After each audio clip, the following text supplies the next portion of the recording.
नमस्कार दोस्तों, GNS news में आपका स्वागत है। हर उपयोगी जानकारी और काम की खबर से अपडेट रहने के लिए अभी सब्सक्राइब करें हमारे चैनल को और साथ में बेल आइकन भी प्रेस कर ले और वीडियो को ज्यादा से ज्यादा दोस्तों में शेयर करें। तो चलिए बढ़ते हैं खबरों की ओर।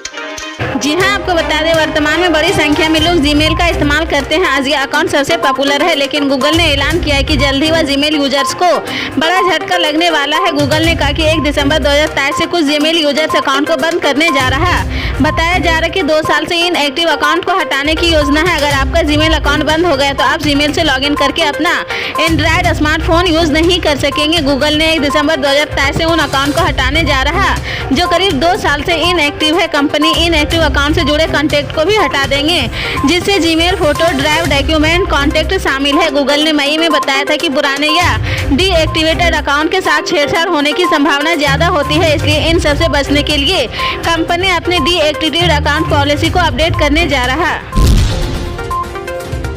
आज से देश के कई राज्यों में मौसम का मिजाज बदल रहा। पाकिस्तान से आने वाले पश्चिमी विक्षोभ के कारण बंगाल की खाड़ी में कम दबाव वाला क्षेत्र बन रहा। ऐसे में देश के आधा दर्जन राज्यों में अगले 2 दिनों तक भारी बारिश की चेतावनी जारी की गई है। भारतीय मौसम विभाग के अनुसार पहाड़ी राज्य उत्तराखंड में भी इस दौरान बारिश और बर्फबारी होने की संभावना है, जिसके बाद तापमान में भी लगभग 8 से 10 डिग्री सेल्सियस तक की गिरावट दर्ज किए जाने की उम्मीद है। मौसम विभाग उत्तराखंड केंद्र सरकार को उत्तरकाशी, रुद्रप्रयाग, चमोली, पिथौरागढ़ में बारिश बर्फबारी को लेकर येलो अलर्ट जारी किया है। इससे मैदानी इलाकों में भी तापमान में गिरावट दर्ज की जाएगी और ठंड बढ़ेगी।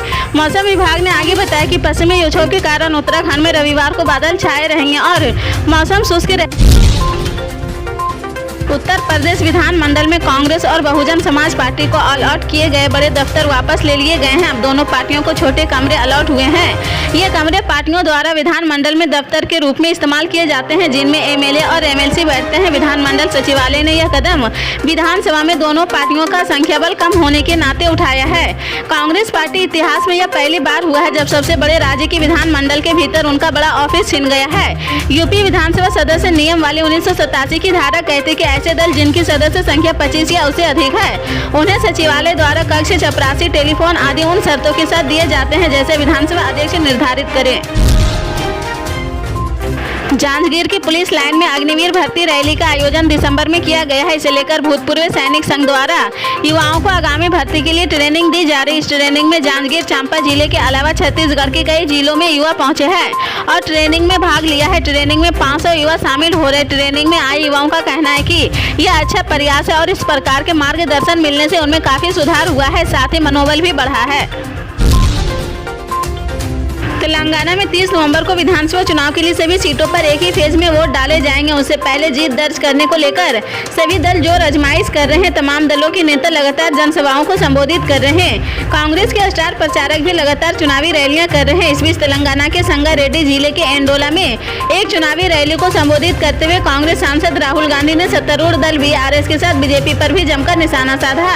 राहुल गांधी ने आरोप लगाया कि प्रधानमंत्री नरेंद्र मोदी चाहते कि के चंद्रशेखर राव तेलंगाना में सत्ता में बने रहें। बीआरएस और बीजेपी के बीच छुपी साझेदारी का आरोप लगाते हुए राहुल गांधी ने कहा कि कांग्रेस का पहला लक्ष्य तेलंगाना में केसीआर को हराना है और फिर केंद्र से मोदी सरकार को हटाना है। राहुल गांधी पार्टी उम्मीदवार पूर्व मुख्यमंत्री दामोदर राज सिन्हा के लिए प्रचार करने के लिए एंडोले में एक चुनावी रैली को संबोधित कर रहे थे। कांग्रेस सांसद ने आरोप लगाया कि बीजेपी, बीआरएस और एआईएमआईएम के साथ और कांग्रेस इन सभी से लड़ रही है।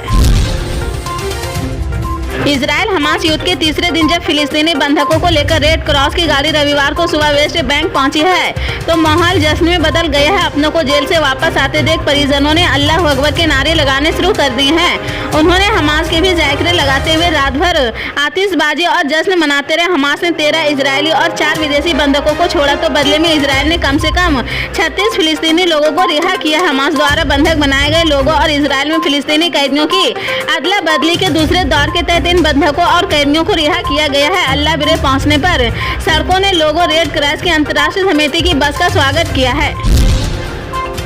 राजस्थान विधानसभा चुनाव में इस बार फिर बम्पर मतदान हुआ है। इस बार चूरू जिले के तारानगर समेत कई विधानसभा क्षेत्र ऐसे हैं जहां के मतदान प्रतिशत ने राजनीतिक विश्लेषकों को चौंका दिया है।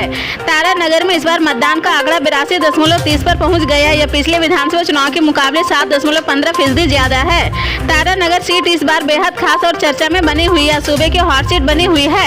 इसके पीछे कई कारण है। तारानगर को कांग्रेस का गढ़ माना जाता है। आजादी के बाद यहाँ अधिकतर समय यह सीट कांग्रेस के कब्जे में रही। कांग्रेस के इस गढ़ में बीजेपी ने पहली बार वर्ष 2008 के चुनाव में सेंध लगाई थी।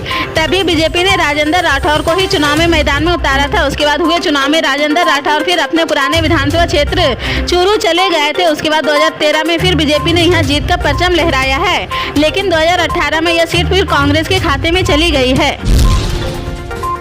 चीन में निमोनिया के बढ़ते मामले में भारत में भी चिंता बढ़ा दी है। इसके मद्देनजर केंद्रीय स्वास्थ्य मंत्रालय ने सभी राज्यों और केंद्र शासित प्रदेशों को सार्वजनिक स्वास्थ्य केंद्र और अस्पताल की तैयारियों के उपायों की तुरंत समीक्षा करने की सलाह दी है। स्वास्थ्य मंत्रालय हालत पर करीबी नजर रखा हुआ है, जिससे संकेत मिलता है कि किसी भी तरह की चिंता बढ़ाने की जरूरत नहीं है।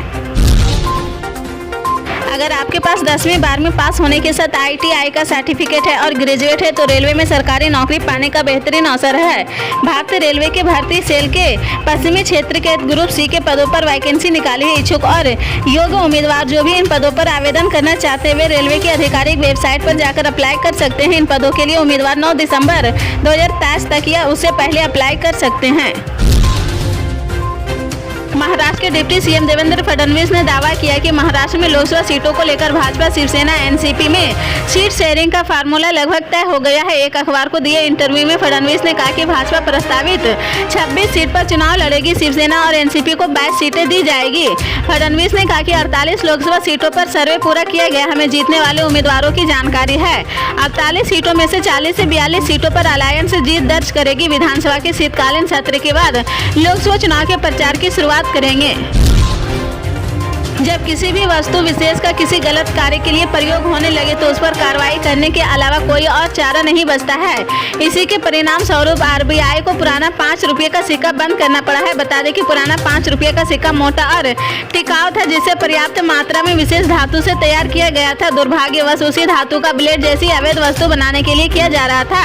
धातु के इस अवैध उपयोग ने RBI की चिंताएं बढ़ा दी है और भारतीय रिजर्व बैंक को यह कठोर कार्रवाई करने के लिए मजबूर किया गया है। 5 रुपये के मोटे सिक्के अवैध रूप में बांग्लादेश जैसे पड़ोसी देशों में तस्करी होने लगे हैं। वहां इन सिक्कों को पिघलाकर इनमें से धातु निकाली जाती थी जो ब्लेड बनाने में उपयोग की जाती थी। पता लगा कि 5 रुपये के सिक्के से 6 ब्लेड बन चुके हैं। प्रत्येक ब्लेड की कीमत 2 रुपये होती है। RBI को इस अवैध गतिविधि के बारे में पता चला और सिक्कों की इस अवैध गतिविधि को रोकने के लिए RBI को तत्काल कदम उठाने पड़े हैं। 5 के मोटे सिक्के को बंद करने का RBI का फैसला इसकी धातु से जुड़ी अवैध गतिविधियों पर अंकुश लगाने से प्रेरित था।